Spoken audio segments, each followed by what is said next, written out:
Hello. We're live. We're live. Okay. Yeah. Hello, everyone. Sorry. Welcome to Frizzy's Corner Bar, and happy early St. Patrick's Day. So we're excited that you guys could join us, and we've got a couple of interesting treats to share with you. Shannon's got a couple of nice Irish cocktails, and I made an Irish stew. But I think before we get started, we should Doing a St. Patrick's Day toast. Yes. St. Patrick's Day was always my favorite holiday. I have some Irish in me, so I would always exploit it, even though everyone is Irish on St. Patrick's Day. and it's funny. How many years ago was it? 1979. Mike and I first met in 1979, and it was actually at a St. Patrick's Day party.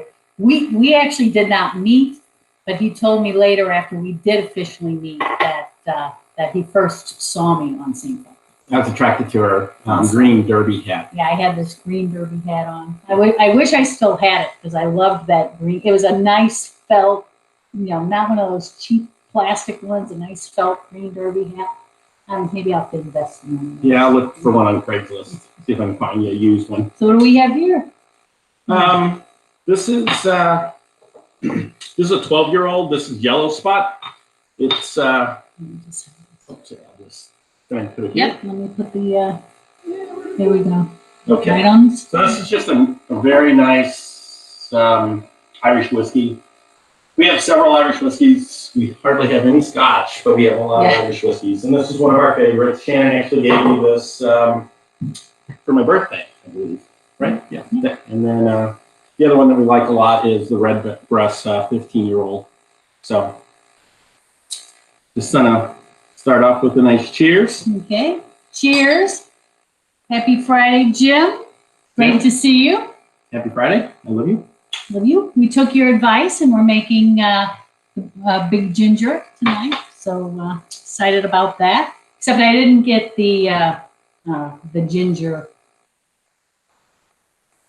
Irish whiskey because I have some Irish whiskey. It's a lower price Irish whiskey Slane that I like to use in the cocktails. So did you want to explain about the stew, or do you want me to go ahead and? No, why don't you go ahead and start, and okay. I'll serve up or get everything kind of going, and then I'll talk about it, and then you can go into your second cocktail. Okay. That sound all right?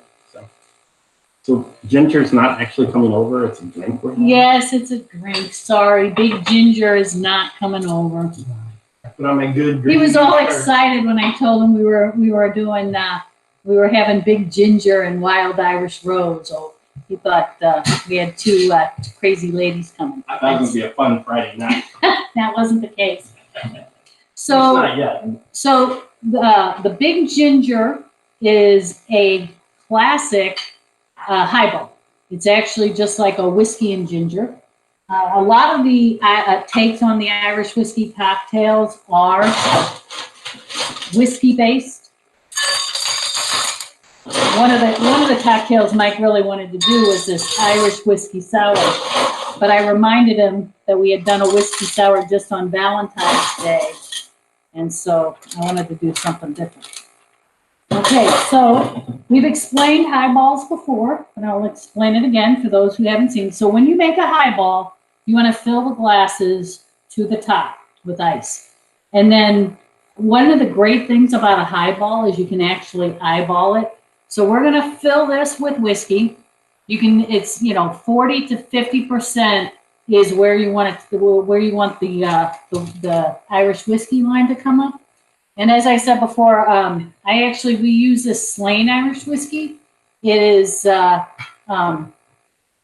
it's a triple cask, and it's on the more reasonable side. I like it a little bit better than Jameson or Bushmills, but both Jameson and Bushmills are good cocktails as well. I mean, good Irish whiskeys to mix cocktails.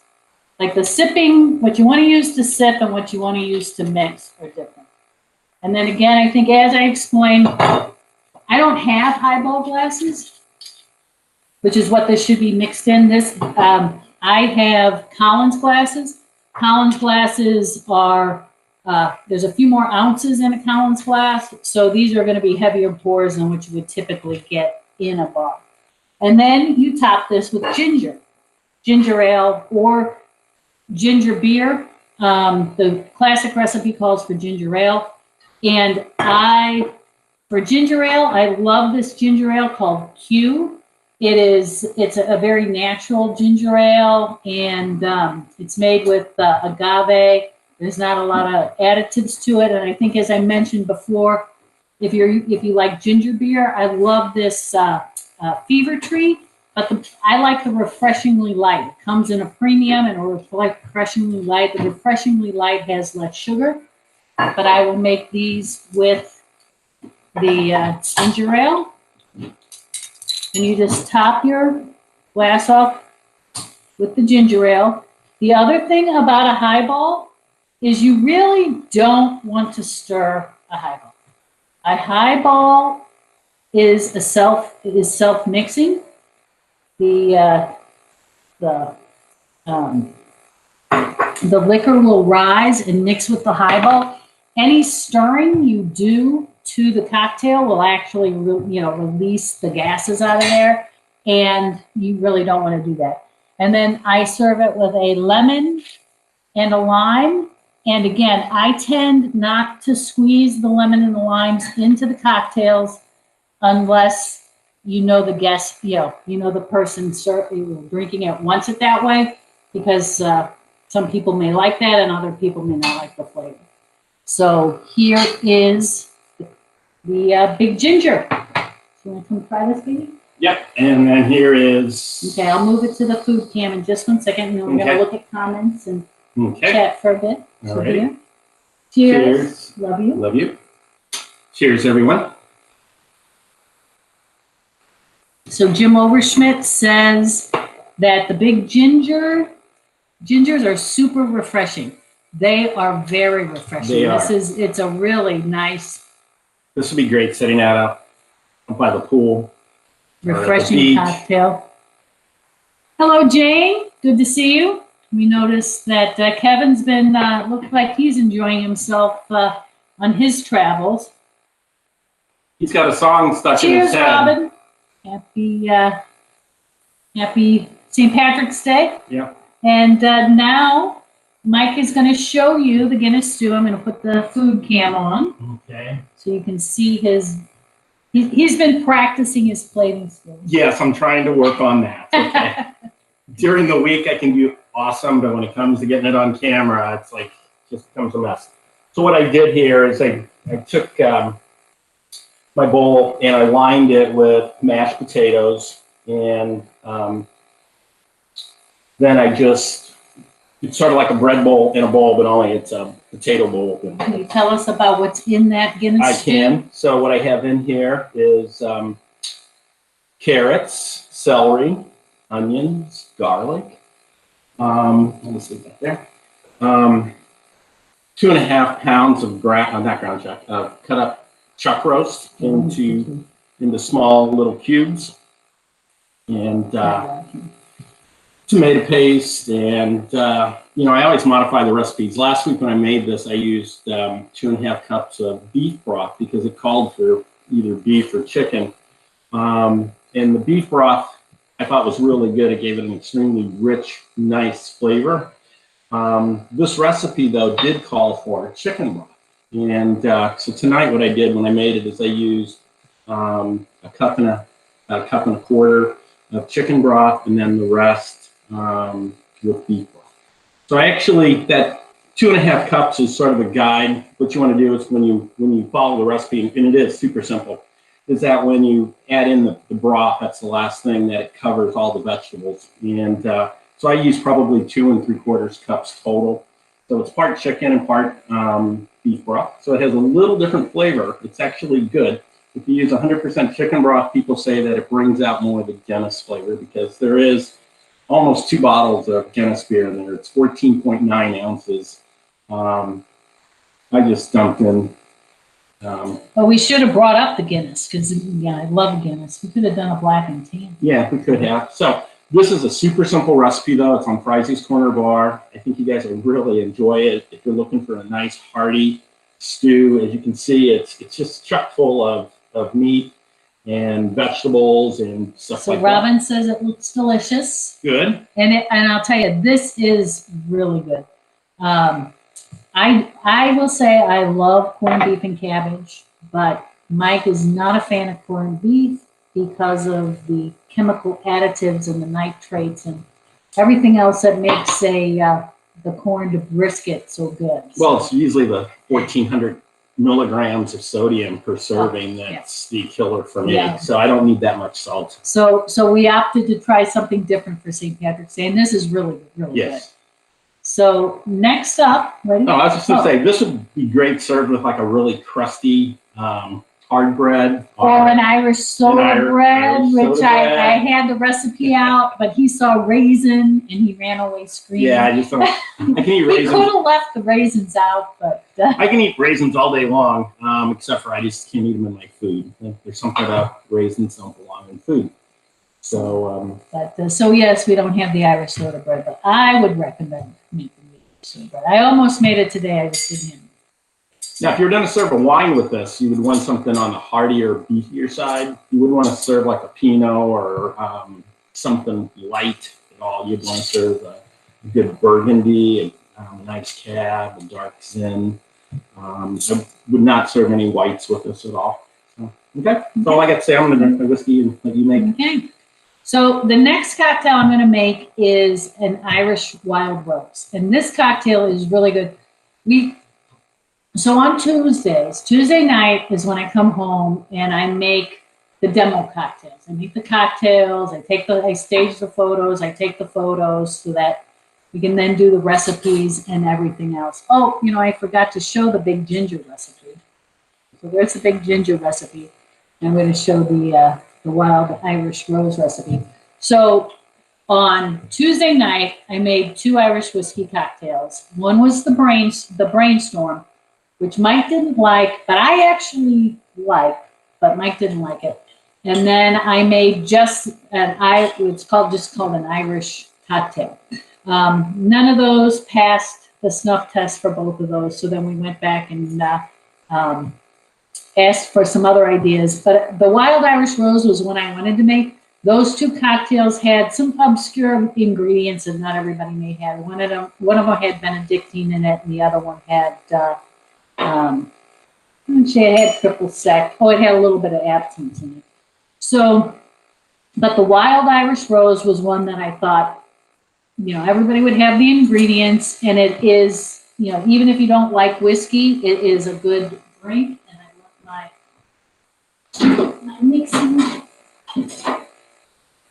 Sorry, guys, I left my syrups in the fridge. Okay, so this cocktail calls for grenadine syrup. Now, I always make my own grenadine. There is no reason, it's very simple, and it is so much better than the grenadine that you buy that's full of corn syrup. Oh, and all the dyes. Yeah, and the dyes. So grenadine is really pomegranate juice. So it's 1 part pomegranate juice and 1 part simple syrup. And then I just peel the rinds off of almost a whole orange, and I put them in the pot, and you let that simmer on low for like 10 minutes. This one I had some orange water and some rose water for one of the other cocktails that we made. I put rose water in this because I thought that rose, that just the scent of the rose would actually kind of go with the wild Irish rose drink. So we're going to use a 1/4 ounce of grenadine, a 1/4 ounce of simple syrup, which is, again, 1 part water, 1 part sugar. Both, syrups will keep for 2 to 3 weeks, if you bottle them up in a bottle and keep them in the refrigerator. And, and then if they don't, it's not like if you have to dump them out, it's not like it's a huge, huge loss. But you can put these on ice cream, waffles, you can put that on anything. So this drink is 2 ounces of Irish whiskey, a 1/2 ounce of freshly squeezed lemon juice, and again, squeeze and strain, and the syrups. So I'm going to hide that recipe. Mike is over there eating. No, I'm not. I'm just sitting here. Luckily, I don't have the food cam on, or else he'd be sitting there. So, Okay. I'm also going to be making two cocktails tonight. So I'm going to use 4 ounces of the Irish whiskey.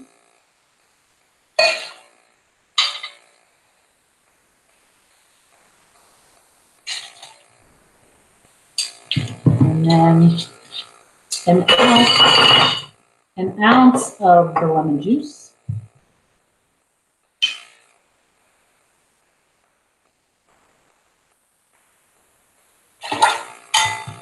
And then a half an ounce each of the simple and the grenadine. The other day, I went to the grocery store to get the pomegranate juice. And it wasn't where I thought it was going to be. It wasn't in the juice aisle. So I was like, oh, it must be in the health food aisle. So I go look there. It's not there. And then I got sidetracked on something else because the other cocktail that I was going to make, which I'm not going to make it tonight for the show, but I'm absolutely making it tonight, it's called the Salt and Honey. And it has sea salt, honey, and seaweed, like rabbit seaweed. So I needed to get the seaweed chips for it. So I went off to get the seaweed chips for the salt and honey. And I check out. I get halfway home and I realize I never stopped to get the pomegranate juice. So, senior moment there. I saved the day and picked some up at Whole Foods yesterday. Picked some up at Whole Foods, and then I got a couple of nice big steaks. And then we have the half an ounce of the simple syrup. So then this is because we have the juice and the simple syrup, we're going to shake this cocktail. Let's see what else we have going on here. Okay, Mike Sleeper says, great episode. Shannon looking splendid in green. Oh, I love my green. Green and red are my 2 favorite colors. They're my, both ends of the spectrum. But if you notice, we got Fry's Corner Bar. So when we ordered the t-shirts, for those of you that ordered t-shirts, they're all in the mail. And you hopefully, depending on the mail service, hopefully you should get them next week. And but when we ordered them, I actually ordered a bunch of different colors for Mike and I. So mainly the green for St. Patrick's Day. So now we have different show cocktails. Show shirts. Show shirts. So Dory says, if Tuesday is demo cocktail night, what are Wednesday and Thursday? So Tuesday we demo the cocktails. Wednesday I actually do all of the recipes that we're going to do and post them on the website, so that Thursday I can send off the link to, there's this guy at Be Live who makes these little recipe cards for me. So it's quite the show.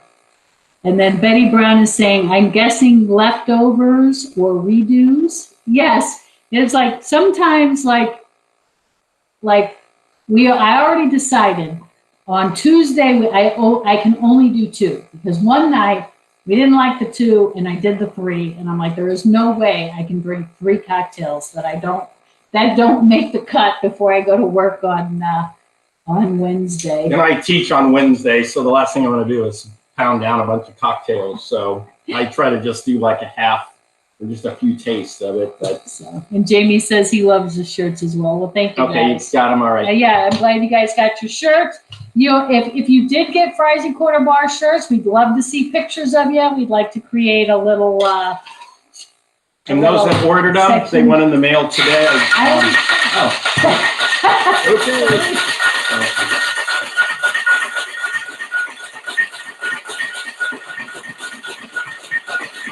Okay, so this is a drink that is served straight up in our chilled coupe glasses.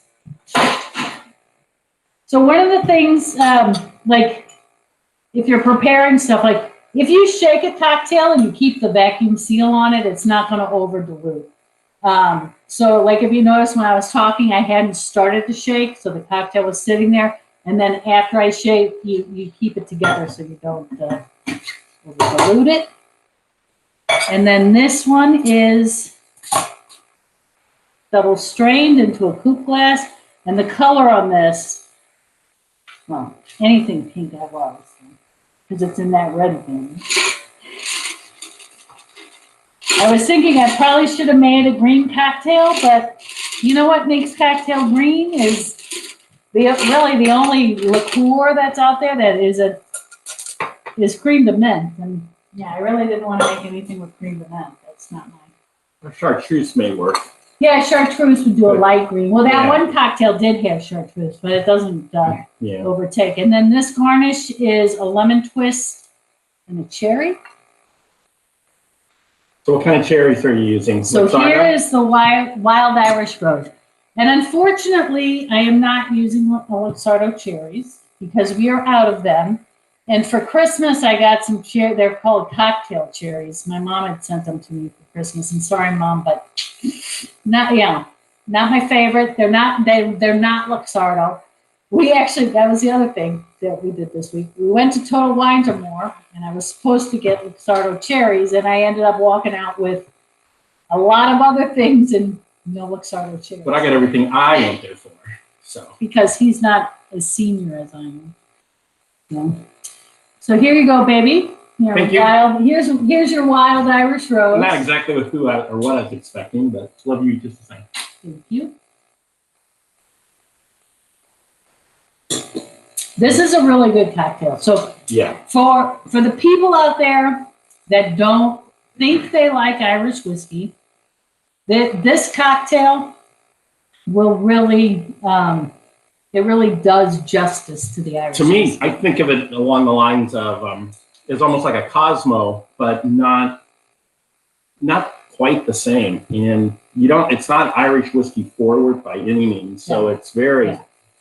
It all melds together really well, just like my stew. Oops, it's kind of disappearing. Yeah. Anyway, yeah, Mike's over here eating while I'm. But this is both of these are really good cocktails, and I wouldn't say that if I didn't believe that, because there's sometimes she'll make a cocktail.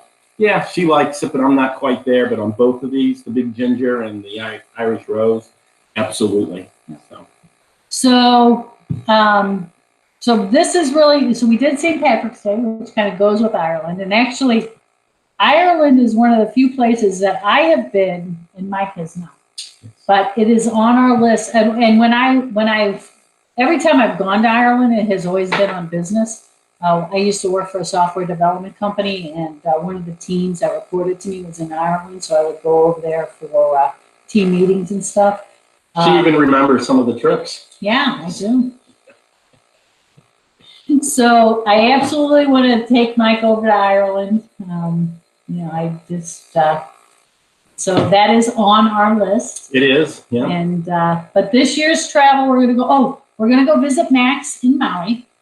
Max went back to Maui to help some friends of his start up a food truck called Pisca, which does ceviche. The couple that's actually opening the truck is originally from Ecuador. And so they're doing all of this great traditional ceviche. And so if you ever make it to Maui, I recommend stopping by the food truck and visiting Max. So that was flights today. Yes, we're definitely going. Yes. So as soon as 2 weeks after our second vaccination, we are on that plane. Flight. We certainly are. So as always, we love that you guys join us, and if you have any ideas for our next show, I'm looking for guests. I think we have a couple. I just haven't gotten back to them this week. Yeah, there's somebody from Duxbury that does a really interesting concept that we're going to try to either have her come over or come in with us. And it's just really, this past week was just really swamped for me and Shannon just as much. So, but. Plus the weather was so nice. Oh my gosh, yeah, I did a great burn outside. It was awesome. I spent the whole day outside, 2 days in a row. If you got ideas, we're really looking for what you'd like to see us in terms of what I do. And I'm not like a chef by any means, but I enjoy cooking. And, tell me things you'd like to see me prepare, or, share a favorite recipe, or if there's... Or if you have a favorite recipe and want to share it the preparation from your kitchen, we have all the technology to help you do that. You can And you don't even have to go on live. You can just show your hands, and nobody would even know. if you even if you just have an iPhone or a phone with a camera on it, you can absolutely join us live. Tell us what you'd like to see. So we're very open to anything, pretty much. Okay, so thank you guys. Cheers, everybody. Cheers. Have a Happy Thanksgiving. safe I mean weekend. Thanksgiving. I say that every show. Happy Thanksgiving. Happy St. Patrick's Day. So you can tell We'll go I've visit had her food. at home. I'm worried. Yes, I am too. My name is Bye-bye. Mike. I love you.